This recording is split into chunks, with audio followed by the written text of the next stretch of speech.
Bismillahirrahmanirrahim. Assalamualaikum warahmatullahi wabarakatuh.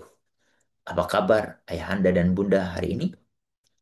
Alhamdulillah kita masih diberi kesempatan oleh Allah untuk berbagi informasi. Insya Allah kita akan membahas satu informasi penting anak dan remaja dalam Undang-Undang Kesehatan baru. Apa hak kita?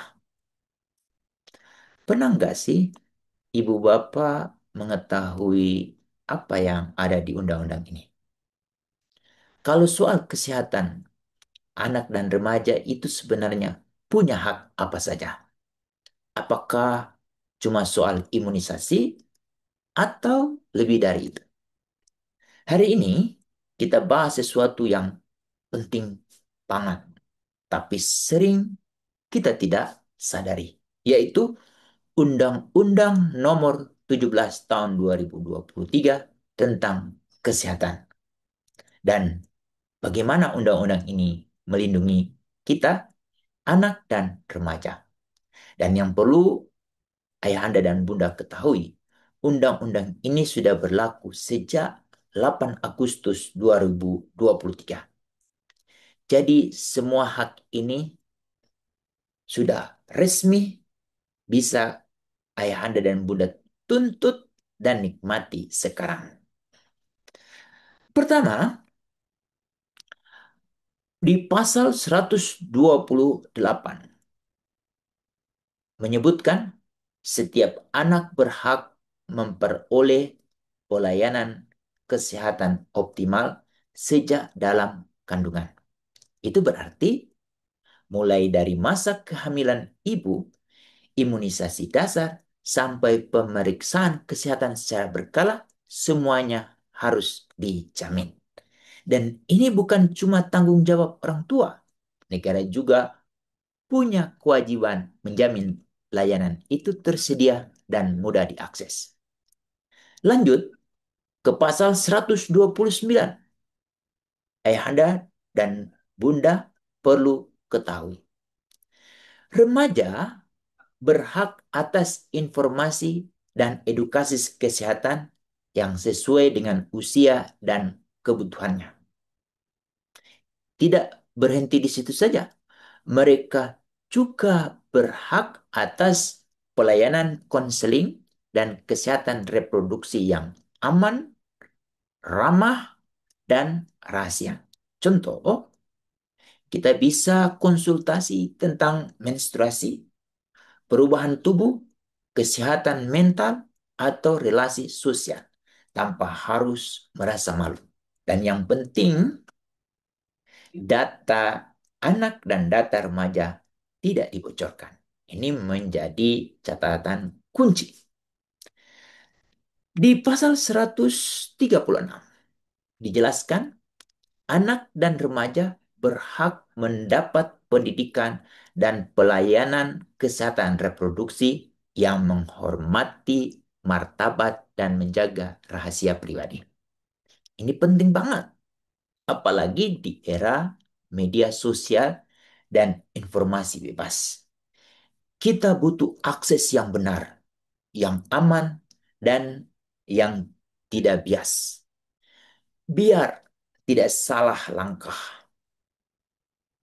Berikutnya, di pasal 141. Satuan pendidikan juga punya peran besar.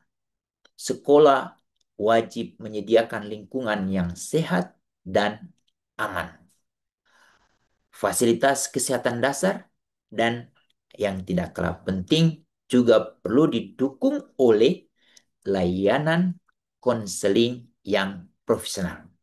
Jadi, kalau sekolah anak-anak kita belum mempunyai konselor atau belum pernah mengadakan edukasi soal kesehatan mental, gizi, atau reproduksi sehat, kita semua punya hak untuk meminta itu. Jangan diam. Bukan cuma sekolah, keluarga juga memegang peran penting. Di pasal 142, keluarga wajib menerapkan pola makan sehat, memberikan pengasuhan yang mendorong kesehatan fisik dan mental, dan mengawasi potensi perilaku berisiko pada anak dan remaja. Contohnya, orang tua harus tahu kalau anak-anaknya stres, harus support saat mereka lelah belajar, dan pastikan anak-anak tidak dibiarkan mengakses hal yang berbahaya tanpa bimbingan kita.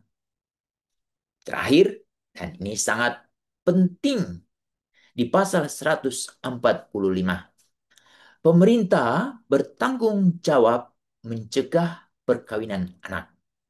Caranya, edukasi publik, layanan konseling, pendekatan komunitas. Jadi, kalau ada tekanan nikah muda, itu bukan salah anak-anak dan remaja. Dan anak-anak remaja punya hak untuk bilang, aku belum siap, aku mau belajar dulu.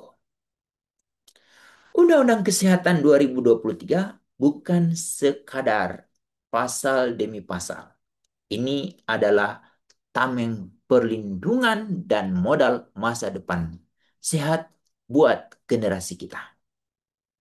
Ayahanda dan bunda harus memastikan anak dan remaja punya hak, punya suara, punya masa depan.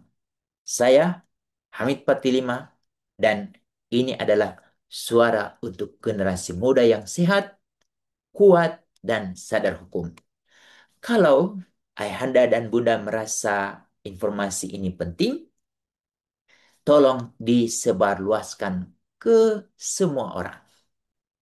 Dan coba tuliskan komentar di bawah, apakah sekolah kita atau sekolah anak kita sudah punya layanan kesehatan ramah anak? Belum? Yuk, mulai dari situ. Demikian, Assalamualaikum warahmatullahi wabarakatuh.